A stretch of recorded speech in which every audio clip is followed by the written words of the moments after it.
Starting at the point is car number 30, driving the Benjamin Moore Paint Chevrolet Cavalier from Madison, Connecticut, John Cleary. Next door to him in car number 52 in the Davidson Specialty Foods Cavalier, the Sultan of Stafford, Willie Pitkat. Row number 2, he's the craftiest of veterans in the Arborteau Convenience Store. Number 7, out of Willington, Connecticut, Cliff Nelson Motorsports, Willie Hardie Jr. Another crafty veteran sits in the 4th spot aboard car number 9.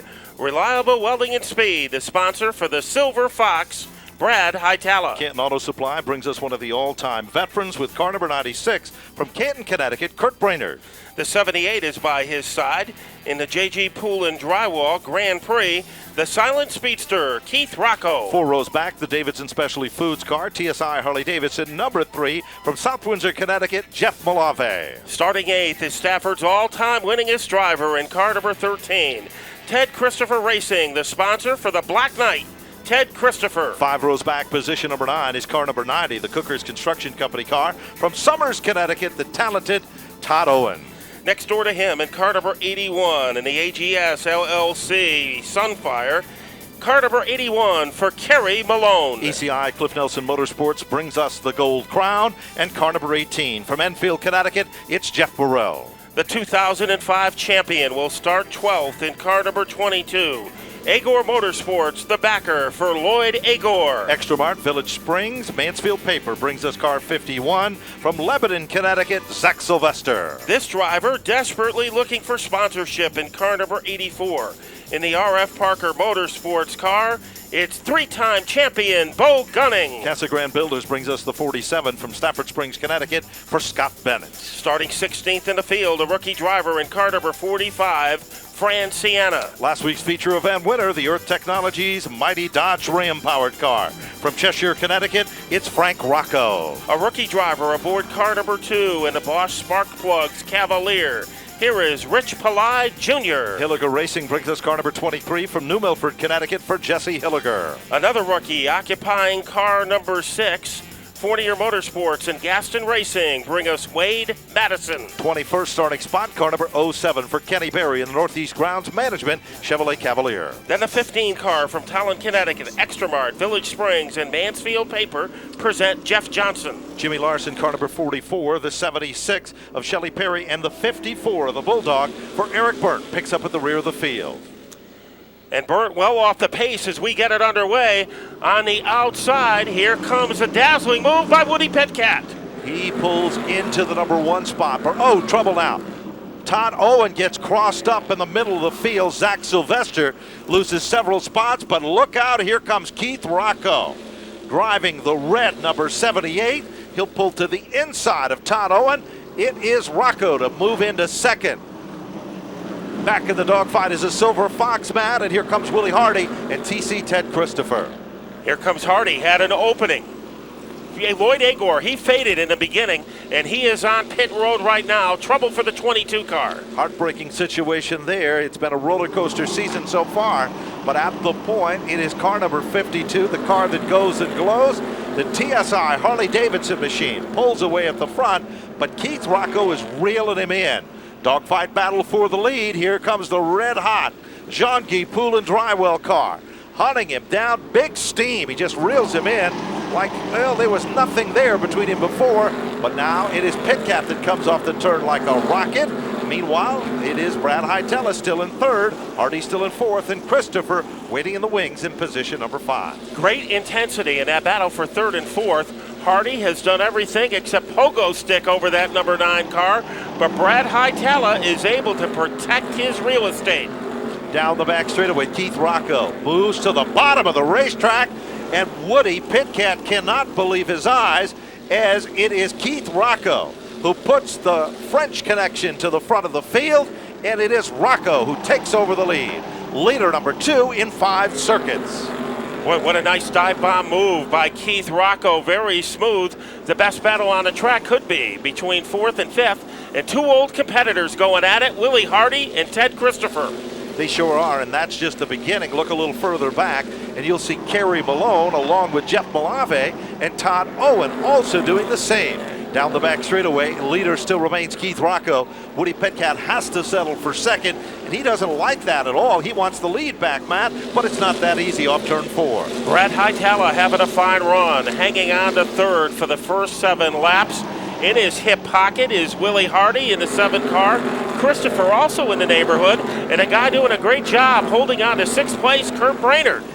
Willie Hardie pulled out a line, tried to pull to the bottom of the racetrack, but it was Brad Hietala who said no way, and he pulled it right back into formation, and now the top 5 are starting to string it out just a bit.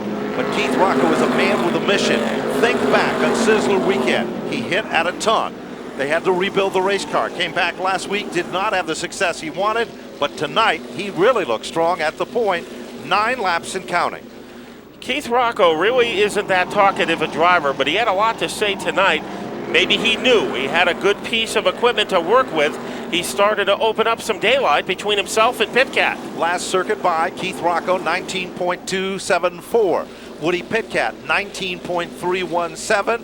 No other car in the field was in the 2s on that circuit. That's how fast that Keith Rocco is in tonight's program. Trouble now. Franciana crossed up. He was a lapped car. We'll call him the pick. He is out of harm's way, and we are still at green flag racing. Shelley Perry, a graduate from the SK Light, spins all by herself, and we go to yellow. Lap number 10, 1/4 of the way through our first gold for the 76, and now a little bit of firepower coming from the bottom of that machine. Let's set the field for you. There's been only 1 caution so far. The caution for Shelley Perry, who spins in turn number 2. There has been 2 leaders, 4 circuits for car number 52 for Woody Pitkat, and then on lap number 5, car number 78 took the lead. Let's go to Tony Sutton on pit road. Well, a little bit of history right here. Kurt Brainerd, driver of the 96 car, he started racing here in 1990. He has been to this racetrack for every single Friday night since 1990. That's an amazing history for this driver of the 96 car. He said to me earlier in the paddock that there were Fridays he'd get up in the morning and there was nothing in the car except the roll cage and the seat. No engine, no suspension, and by himself he would have to put the car back together, but he would be here on Friday night after Friday night. Kurt Brainerd, boy, the guy has got history, and he's got staying power. He's got a fast car. 18 years without missing a race. That is an amazing statistic all by himself, and he is a real credit. Him and his girlfriend come week after week and work very, very hard and diligently in preparing that car for the competition. That shows you the dedication of these teams. He gets the I Done Good award of the night. I think the amazing part is that he doesn't have a big-time crew. That's right. And yet he's able to get that car ready for racing every Friday night. Well, let's go to the front row. We've got the young guns, as they might have been called in the past, the crafty veterans, and a whole lot more. If you look at the top 10, you can really see and start doing the math. It could go several different ways in the combination here. Let's see what's going to happen off turn number 4. They're up through the gears. Slight advantage to Keith Rocco as they head down into turn 1. Pitkat trying to hang tough on the outside, but he is vulnerable. Now he has a rush. Woody Pitkat in a hurry in car number 52. Todd Owen had a problem initially in the start. He goes from a front position to the back of the field. Keith Rocco and Woody Pitkat are side by side off turn number 4. And to the outside with Pitkat goes Willie Hardie. He's looking to be the dancing partner there. And Brad Hietala still sitting in the 3rd spot. And Ted Christopher, well, he's being patient. When have you seen Christopher be patient like this? Well, you're seeing it now. Off the turn and back down to the line. It's still Keith Rocco, but with him is Pitkat as they head off turn 4. Christopher able to jackknife his way against Hardie. They make contact. Hardie able to keep things under control. Christopher moves into 4th, and here's Kerry Malone to move into the number 5 position. Kerry Malone runs a nice line to the bottom of the racetrack, and Willie Hardie is a little bit loose. Actually, he was almost sideways that time as Zach Sylvester picks up a spot. Sylvester has one of those race cars that gets stronger after long runs of laps than it does on the short runs, and you're seeing a sample of that as he moves back into the 6th spot. Further back in the field, Jeff Malave is slipping back, and the other Rocco machine for Frank Rocco that won a week ago is struggling at the bottom of the top 20. He's wiggling all over the turn, so untypical performance tonight for Frank Rocco as he tries to get that car maneuvered underneath the 96 of Brainerd. The amazing thing about the 81 of Kerry Malone, Ben, This is only the third time he has ever been inside that car, and he's performing like he's been driving that machine for years. Sure has. Let's go down to Tony Sutton. He's down there with Todd Owens' crew. Tony. Todd Owen has had problems with transmissions in the past and lost a championship for him last year. And again, they have shifter problems on the number 90 transmission. They're underneath now trying to correct the linkage, on the transmission. And Todd sits very anxious, waiting to get back on the racetrack. Big spin. Trouble out down through the center of the infield. It is what looks to be the number 47 machine that gets crossed up and slides down, and that's going to bring out a yellow mat. So the second caution of the event comes out 16 laps in. Let's set the field for you. Keith Rocco is your leader. Woody Pitkat is second. Brad Hietala is third. Ted Christopher is fourth. And Kerry Malone will round out the top five. Sixth is Zach Sylvester. Seventh is Willie Hardie. Jeff Burrill is eighth. Ninth is Jeff Malave. And last week's winner, Frank Rocco, struggling in the 10th spot. Well, Woody Pitkat, we have seen his hair over the years in a variety of different colors, Ben, almost like as many different colors as a box of Skittles.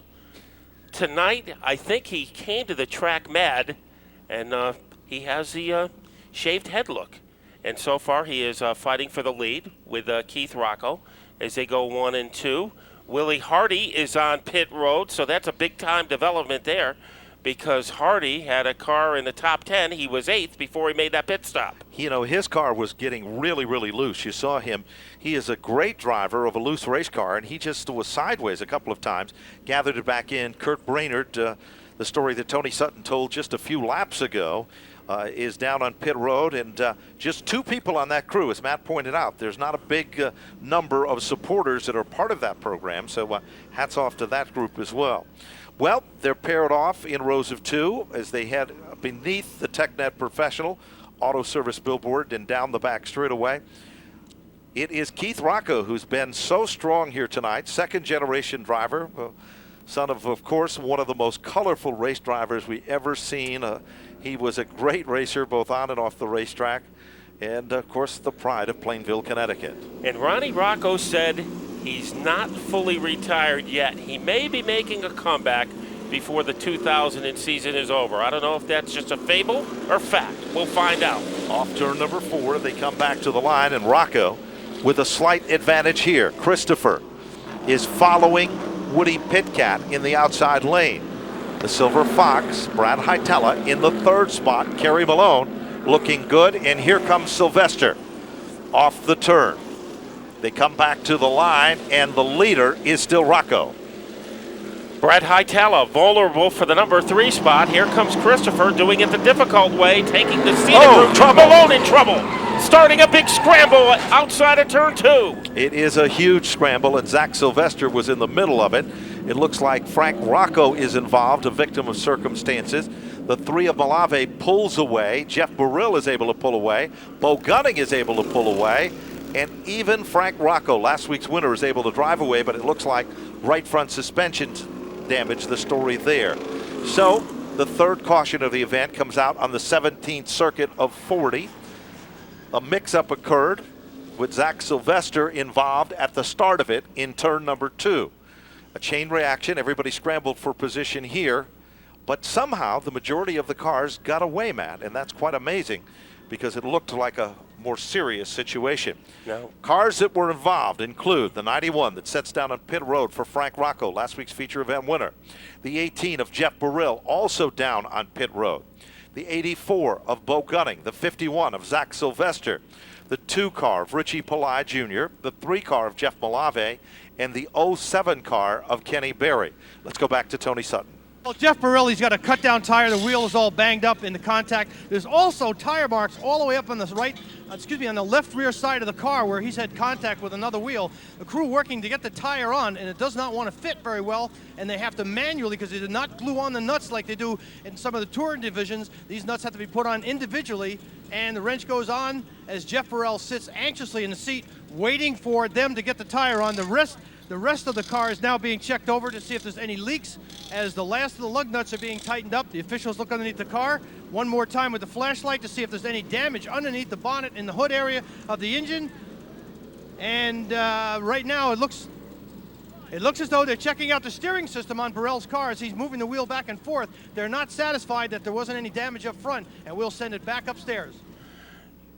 You know, Ben, while we have a moment, Bo Gunning just went into pit road, and you see him on the Diamond Vision screen, the 84 of Bo. If we have a second to make a sales pitch for Bo, he says he is in drastic need of a little help because he had to swap motors in that car. That's not the motor that he started the season with. So, Bo a little bit down on his finances. He said if anybody can give him a helping hand, he would really appreciate, and you'd be supporting a 3-time champion here at Stafford Motor Speedway. Here's a look at it on the Diamond Vision screen, how it all went down. Keep your eyes. It appears that Malone and Sylvester got together, and that's how it initially happened, and then the rest was just a chain reaction. Here's another look at it. Malone is the black car on the bottom, Sylvester on the outside, and yes, they locked together and they touched, and there is a Sylvester machine spinning to the inside, which might have been the safest place to be, Matt. And one thing you couldn't see on that last angle was Bo Gunning climbing over the 18 car of Jeff Burrell. So we know how that tire got cut on that 18 car because he was avalanched by the 84 of Gunning, which went over the top of that machine. Sure does. And down on pit road, it is the 91 for Frank Rocco, last week's feature event winner. They're still working on the right front suspension of that race car as well. There's Ted Christopher on the Diamond Vision screen, and there is Frank Rocco, last week's winner. They're working on the right front suspension of that race car. Hopefully they'll be able to get him back out of the competition here. Points are on the mind of that team. You can bank on that, Matt, because they were running way up front in the point standings going into tonight's event. There were a lot of times last year that car would get in a jingle early in the race. There'd be buzzards flying over it on pit road. They got the car out and they were able to get good finishes. So a very efficient crew on that team. Sure is. Right now the field is doubling back up. Let's go to Tony Sutton. Well, Frank Rocco sits in his number 91 car. The crew is working on the lower control arm on the right-hand side of the car. They've got the part on, but now they're having a little bit of trouble getting in the swivel end to fit on, so they're using a drift and a hammer in order to drive it on, and then they still have to set the toe as the wheels are pointing in opposite directions. So Rocco he's not going to make the green flag on this restart by any means, but he will probably get back out of the racetrack knowing the condition of this crew and the way they work. Well, every lap out could perhaps gain him some more valuable points, and it looks like we've got a problem here with the lineup, and that is exactly what's going on. Call me Kreskin. Okay, we've got them 3 wide in the lineup, and therefore we're going to just double them back up, and this is going to be to the advantage of the Rocco team that's on pit road because it gives them a little extra time. As Willie Hardie is still 3 wide as they head down into turn number 1, and we're not racing. He apparently has a question on where he's supposed to be in the restart lineup. Well, according to our stats, he should be around 16th place. As remember, he did make a pit stop in this event.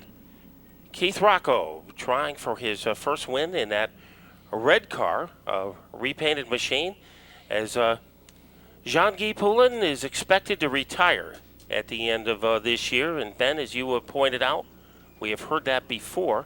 However, what we hear, he's already looking to sell some of his equipment. So this could be the end of a long partnership between Jean-Guy Poulin and Stafford Motor Speedway, as Jean-Guy has been part of the paddock area here for years. Sure has. Down on pit road, the Rocco crew is still working feverishly. Let's check back in with Tony Sutton. Tony? Well, I want to check something out here, add a little fact to conversation that's held a lot. We're talking about what marbles are and how the groove changes on the racetrack. If you look at the edge of the tire here, these pieces of rubber actually will peel off, and they look like this. They're called marbles, but they sure don't look round in marbles. But what happens is if these get underneath the tire, it lifts the tire up, and the surface is reduced on the track, and the tire then starts to wander, and that's why you get up into the wall sometimes if you get too high up on the groove. And I'll tell you what, if you get one like this, man, that's an Aggie. A Texas Aggie. Complete reset for you. Keith Rocco is your leader. Woody Pitkat is second on the restart. Ted Christopher, Brad Itella, Kerry Malone, Zach Sylvester, Jeff Burrill, Jeff Malave, and we're about ready to go back to green. Let's see who gets the jump. It looks like Rocco getting the best of Pitkat again. Pitkat fighting on the outside Woody Pitkat making a move on the outside groove. He puts that neon yellow bumper to the front of the class. The car that glows and grows is losing some of its glisten as it heads down into turn number 3. Off the turn, Rocco is there. Here comes Christopher. 3-wide action as they come back to the line. Now Christopher backs out of it. Brad Hightower, the Silver Fox, is in the upper echelon of cars. Great run for Hightower. Keith Rocco managed to muscle his way back into the lead. 18 laps up on the board. Here comes TC, Ted Christopher. Remember, he was a mentor to both of these drivers, but now he's muscling them up as they head off turn 4. Now Kerry Malone trying to make a comeback in car number 81. He infiltrates the top 5. And Eric Burt, who had all kinds of difficulty at the start of the race, has infiltrated the top 6. He sure has. He's doing a great job as they come off the turn and work their way back to the line. It is Christopher and Pitkat dueling for second. Hightower is tapping on the back bumper of Heaven's Door. Christopher looking for leverage underneath Pitkat. Pitkat has been on the outside groove for a long time. He has not faded, and now Christopher trying to get the bite as they head into turn 4. They are wheel to wheel and side by side. They come off the turn again, identical to the previous 3 circuits. Nobody's given an inch. It's good, clean racing at the max as they head off turn number 2. Christopher by a chrome horn this time. Here comes the Silver Fox, and don't count on Malone or the Bulldog, as it is a great battle for second off turn 4. Christopher, by the width of a credit card, has second. Now Pitkat has something to say about it as they dive bomb their way into the second turn. Pitkat holding his own, trouble for Madison as he wanders in turn number 2, is able to keep it under control. They were almost 3 wide to the bottom of turn number 3 that time as Christopher still holds on. It's by, well, almost a chrome bumper as they cross the stripe this time. Kerry Malone wants a piece of the action. He'll put the DePisa car into content among the top 5. Kenny Berry goes down and cuts the grass down in turn number 1. But down to turn number 3, they are still wheel to wheel and side by side. It is Christopher by a bumper again as they come back to the line. While Christopher and Pitkat have had their tug of war, Keith Rocco has been able to open up a substantial lead. Hightower not going away. His best run of the season in car number 9. Malone dive bombing. Christopher dive bombing. Action all over turn 4. They tap to the bumper. That time Christopher got a little bit out of shape. Woody Pitkat to the advantage as Pitkat pulls back into line. He'll take back the runner-up spot. Christopher still hunted down by Malone. Remember, there's no love between Kerry Malone and Christopher. Remember, a year ago, Christopher sat behind the wheel of the DePisa race car, and now there is magic among 4 cars contending for the 3rd spot. Malone has room underneath Christopher, going for the number 3 position. Kerry Malone has pulled into 3rd, and he's taking the Bulldog with him. That's right. Eric Burt goes from 25th to 3rd in 26 laps. That's like starting in the parking lot and trying to find a gate that's closed to get onto the racetrack. But he has done it. He has moved in among the top 4 cars, and he is a man with a mission. Hightower in trouble. Brad Hightower is able to correct it. Johnson in trouble with car number 15. Malave gets punished, a victim of circumstances there. Back to the line they come. 28 circuits complete. Leader still remains Keith Rocco in a zip code all by himself. He leads them. He is literally out of sight at the point. Woody Pitkat doesn't have it so easy, hunted down by the number 81, and that, of course, is Kerry Malone. Now, we told you the story of Christopher and the DePisa 81 team. Well, the first ride that Woody Pitkat had in a modified was driving for the DePisa brothers, and now he's driving away from Malone off turn number 2. It's amazing how things are related in racing. The advantage Pitkat once had is shrinking as Malone is really coming on strong. He sure is as they come off the turn, back to the stripe again. A little further back, we told you that Willie Hardie, trouble down the front straightaway, the 47. A backward spin, an amazing job of Scott Bennett. He literally tagged the wall, did a 360, kept it going backwards somehow in the middle of a pack of cars like a swarm of bees, and he didn't get stung. No one will live to tell about it. Is right now that car is on the grass in the entrance of turn number 1. Scott Bennett, a 43-year-old second-year driver. Let's check out the Diamond Vision. This is going to be fun to watch. It sure is. Here they come off turn number 4.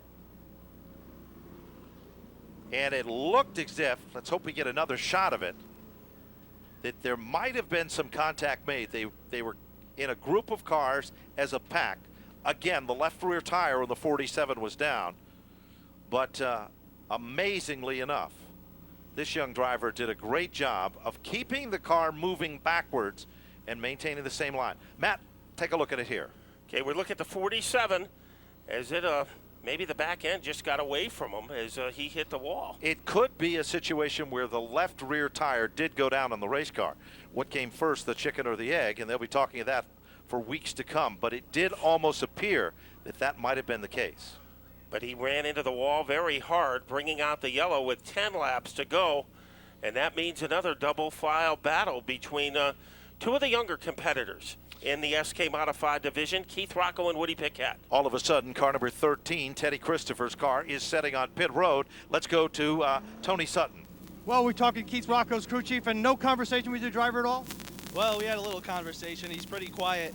We got guys that know how to win races alongside of us and behind us, so we got the best seat in the house right now. He's just going to try and get home.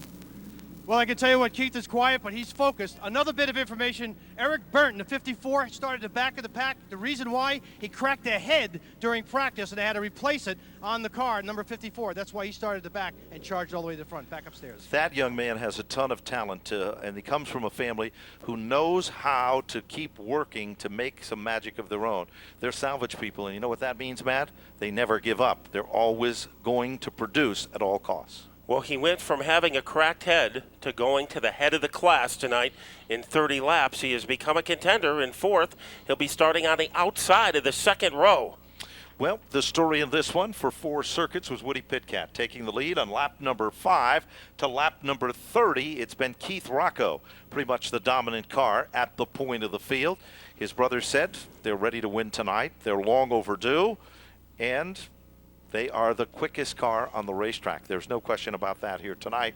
But sometimes the quickest car doesn't always win. We don't want to jinx them because they do deserve the victory if they're able to pull it off. Now you see Keith Rocco in the race car and his twin brother Jeff on pit road. You know, a lot of drivers get their start at 6 years old in go-karts. But the Rocco brothers, they got introduced to racing in a different way.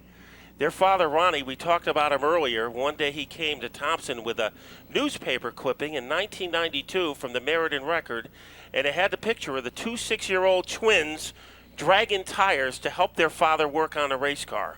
So maybe they didn't start driving at a young age, but they helped Dad in his racing career. They sure did. We're going to go to a red flag situation. Now, the reason for this is, if you take a look at the Diamond Vision screen, the driver of car number 47, of the Casa Grande Builders machine, Scott Bennett, was shaken up just a bit. Now, if you're looking at the screen, you can see what happened. It did appear that perhaps the left rear tire went down on the 47. I still say what an incredible job he did of keeping the car as straight as possible with complete chaos surrounding him as they were at top speeds. And you can see him being assisted by the medical staff at this time. A little bit shaken up, but that kid's got a lot of talent, and you're going to hear a lot about him. You know, he started last year at the SK Modifieds at the age of 42, and just a great attitude. Yep. Really stepped up his program this year, has a pretty good team, and he's a much better equipment this year than last year, and unfortunately you saw that left rear tire kind of give way on him, and yep. What a great recovery he made to keep a bad situation from becoming worse as we go to pit road and check in with Tony Sutton. Well, we're with Jeff Burrell, and obviously this is not where you want to be standing. The car doesn't look all banged up. What happened? Well, the car is actually decent. Something happened when we got into the accident over there. We broke the rack, and all the fluid came out. Pretty much, you know, we're oiling down the track, so no sense of doing that and wrecking other guys. And we're not gonna gain any positions that way. I got to thank my guys, my crew. They worked hard. I mean, we were getting there. We would have been up front by the end of the night. A couple guys out there we're having a little issue with. We'll work around that, and we'll be back. Jeff Burrell out of the car, out of the race, but not out of racing. He'll be back next Friday night. Well, that's a good thing because he is a very talented driver. We've talked about that team almost each and every Friday night out, how strong they are. They're always among the quickest cars in practice. We're going from a red back to yellow. That means the cars will start to move. The lights are on and flashing yellow. Incidentally, those lights are provided by Whelen Engineering. Whelen, of course, is the official sponsor of the NASCAR Whelen All-American Series. They are the largest manufacturer of lights for safety use, as well as sirens used around the world. That's pretty impressive, and they're right out of Connecticut. Chester, Connecticut is where they're located, and they're the worldwide leader in emergency lighting. We'll take a quick commercial break, and we'll be back for more of the action with 10 laps to go in this SK Modified feature event presented by your friends at Whelen for the All-American Series. Now's the time to replace your leaky, inefficient windows with Renewal by Andersen windows with high-performance low E4 glass. It's the latest innovation in windows, and only Renewal by Andersen and Andersen windows have it. Low E4 insulation technology can cut your energy bills by up to 25%. Just pick up the phone or go online to make an appointment with one of our consultants. Call to Georgie Roofing today for a free estimate. Our family serving yours since 1933. Renewal by Andersen. We love our new windows.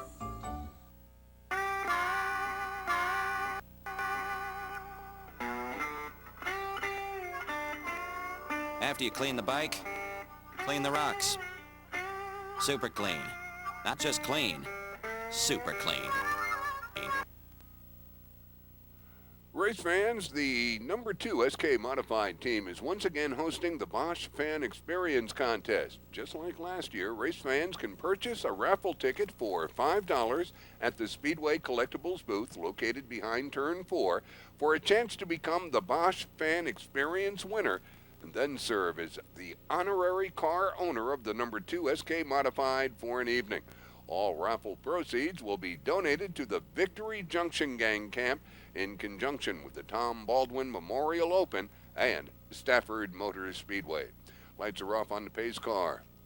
Going down out of turn 2, down the backstretch. Let's pick up the action with Ben Dodge and Matt Buckler. We're ready to go back to green. The front row will be made up of Keith Rocco and Woody Pitkat. Row number 2, Kerry Malone and Eric Byrne. Row number 3 is the number 7 of Willie Hardie. He's teamed up there as we're about to go back to green. Alongside of him is Jeff Malave. Then it looks like Brad Hytella and the 44 car, which we haven't mentioned much, Jimmy Larson, as we're about to go to race conditions off turn number 4. Matt, place your bet now. Well, Woody Pitkat's done a great job hanging tough on the outside. He gets a good jump. Woody Pitkat by nostrils over Rocco as they head into turn 2. Maybe this little downtime will make it an up time for Woody Pitkat. Keith Rocco fights back in, and the Bulldog is hungry. He has literally clawed his way from last, and he's looking to head to the front. Kerry Malone is watching, almost 3 wide off turn number 4. Back to the stripe they come. The top 5 could fit in a lunchbox. Here comes Rocco trying to move back in front. Pitkat not allowing that to happen, and now Kerry Malone with a bold dive bomb move underneath Pitkat. The DePisa brothers are literally jumping on pit road. They can't believe their eyes as their car is contending not only for second, but a contender for the victory. 32 laps and counting, and now Willie Hardie, who's been from the pits, from the back to the front, and he's there with the Bulldog Eric Byrne as they head down the back straightaway. The roller coaster ride is continuing for Hardie as he moves into 4th. The man to keep an eye on, Kerry Malone, looking for a way to gnaw his way underneath the 52 of Pitkat. Woody not allowing it to happen. No, there is no giving of an inch here in this one. These guys are flat out racing down the back straightaway. It is now a battle still for the 5th spot as Burnt will move back into position number 5. Keith Rocco looked so strong on the last time by, 19.555. Woody Pitkat, 19.379. Pitkat is quicker, but will he be quick enough in the final 6 circuits to take over the number 1 spot? Willie Hardie continues to torture the back bumper of Kerry Malone. That's a battle for 3rd and 4th. Eric Byrne fading on the outside. Brad Hytella able to get underneath him. So Hytella is back into the top 5. He sure is, and Hytella has been very consistent, hitting his marks each and every time by. Jeff Malave has been quiet. The Matador is in the 6th spot. No bull in that battle because Bo Gunning is coming in to contend with the Bulldog, and there's a good battle going on for the 6th, 7th, and 8th position. Keith Rocco still in command. Shelley Perry spins like a top off turn number 4, but she is back far enough that I don't think we're going to have a yellow. Let's see what's going to happen as they head off turn 4. There's the gold. So the race is on hold. Out comes the gold with 4 laps to go. A rematch between Keith Rocco and Woody Pitkat with 4 laps to go on the double file restart. 36 circuits in, 5 cautions of the event, most of them brought out for minor spins.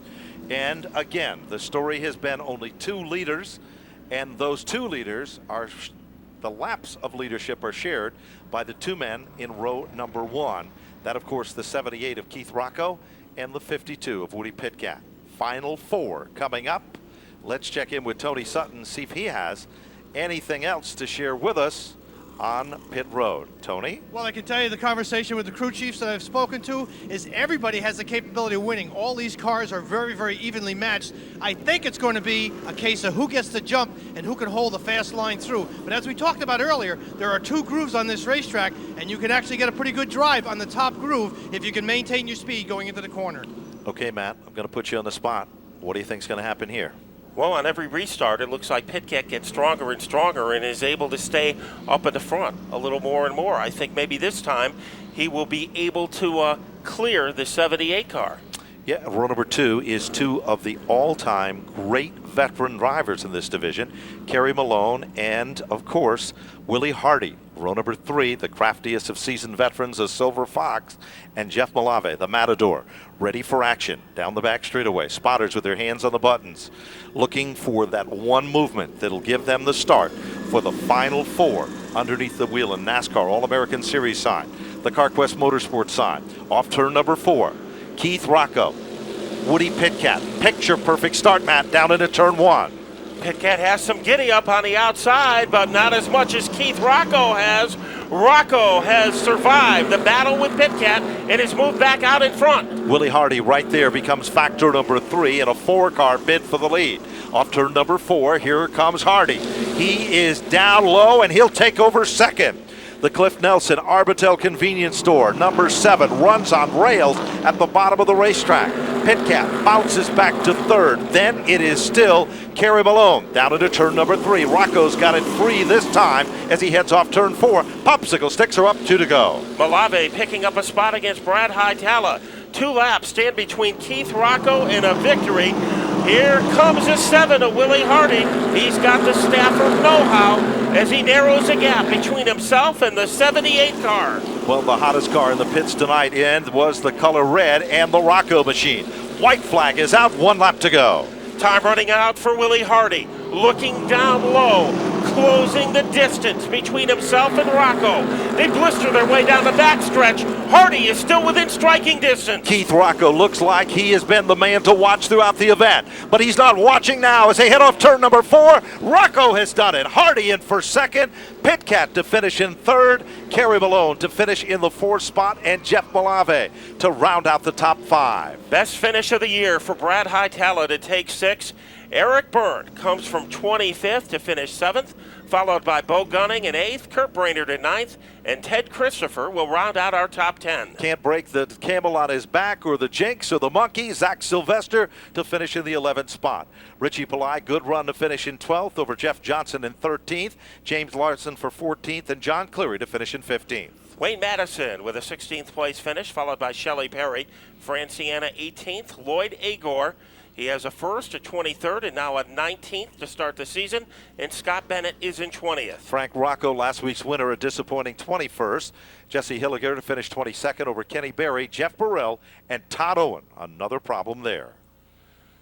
But there was no problems for Keith Rocco. What an exciting finish, because Willie Hardie had a little bit of room, but he couldn't make the car explode enough to derail Keith Rocco, who gets his 2nd win all time at Stafford Motor Speedway, and he really had to earn this because the brand names were all chasing him.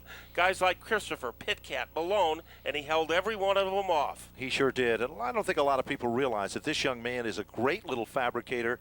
He does not give up. He's a real worker, and as you mentioned before, he's a quiet kind of a kid, but he really knows how to get the job done.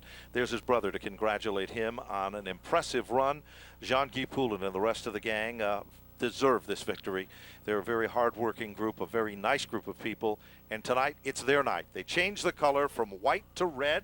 We call it French red, and the Jean-Guy Poulin Drywell team is on top of their game, deservingly so, and they earned every bit of this one, Matt. Nobody gave him anything here. No, and he had to hold off Willie Hardie at the end, and he was His lap time stayed consistent throughout Yes, the whole race. I think that was very impressive that he did not slow down at all during the course of the night. And he is about ready to get out of his race car.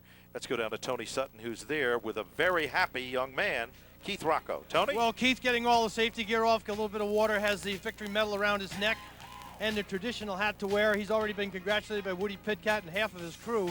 And I can tell you his face is going to hurt from the smile he's got on after that amazing performance by the 78 car. The Poulins told me earlier, actually last Friday night, that this is their last season, and they painted the car because that's how it started out when they first came here. It was red, and they just felt it was a place to end their career racing. And Keith Rocco out of the car, up on the Nerf bar, after 40 laps, a stellar performance. Man, that car was right on rails. Yeah, you know, every time we come in and practice heat race, I want to make all kinds of changes. My brother said, just leave the thing, leave it up to us, we'll take care of it. And you know what, tonight, I listen to them guys, and these guys do me in good. They take care of me all the time. And I think the biggest thing I learned this year is you got to listen to the people around you. You can't just do what you want. That made a big difference with this team. We got a good team at both tracks, the 78 with the Poulins. Hopefully a couple more of these, maybe we could change our mind, run another season. But I got to thank Paddock for this awesome horsepower under the hood. This thing's unbelievable.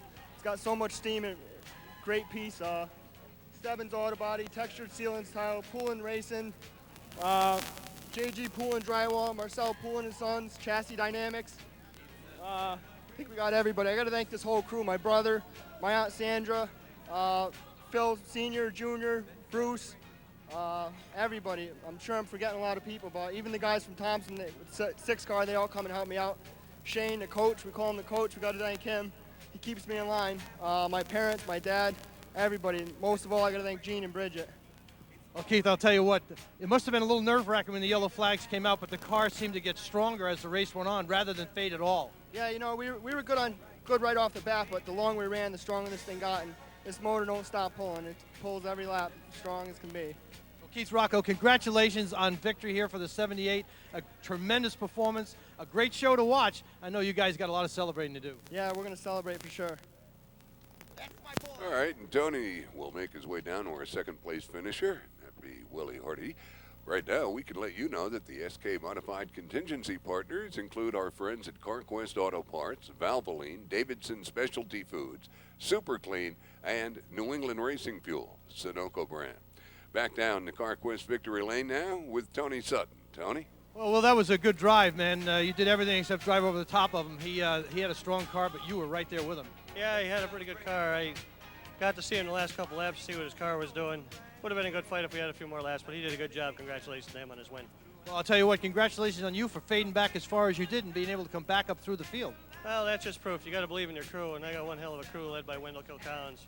Couldn't do it without these guys. You know, we talked about it, coming to make an adjustment. We knew where we made our bed there, and I guess our bed was pretty good tonight. So one spot off, we'll get him next week. What was the adjustment you made to the car? Muffler bearing was loose, tightened it up. It was pretty good. Resonator, huh? I hate when that happens. Well, congratulations on second spot. Thank you. I got to thank our retail convenience store, Cliff Nelson. He stepped up big this time. Cliff Nelson ECI. Personal Touch Landscaping, Talon Napa, just a great bunch of people. Johnny from Transmission Clinic, Mike from CD, and Billy the Kid. Awesome package with my crew. We'll be back and get them next week. Congratulations. Now Tony will make his way further down CarQuest Victory Lane. Be talking to our third place winner, and that'd be the Woodman, Woody Pitkat. Tony? Well, a little change of hairdo, but no change in driving style. Real aggressive and out there, and you were hanging it out for lap after lap.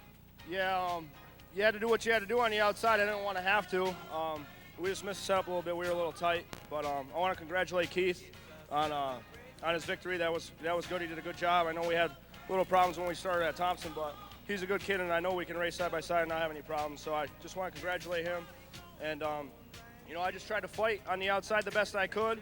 Tried to stay with him on restarts. The car was pretty good on the outside, but I had to keep it on the bottom, try to free the car up, and they get away from me. So we'll take this, and just gotta thank all our sponsors, Davidson Company. If it wasn't for them, like I say every time I'm here, I want to be here. TSI Harley Davidson, ROMS, all the little sponsors, Hitchcock Pool Water, Bobby for letting me use his truck and get here and use his shop. We just started with the cars up at his shop, and it's starting to work out really good, and everybody's starting to gel up there. So I think we'll be a force to reckon with. We just got to keep doing what we're doing. And great horsepower by Billy the Kid, good chassis by CD, and we'll just get him next week. Now the TV crew in the booth, they want to see your head off. They want to see my head off? Yeah, they want to see your hairdo. Now that's a change, I'll tell you what, but no change in the driving. Keep driving the same way, and we like it. It's a lot cooler. Hopefully, it'll give me a tenth or two.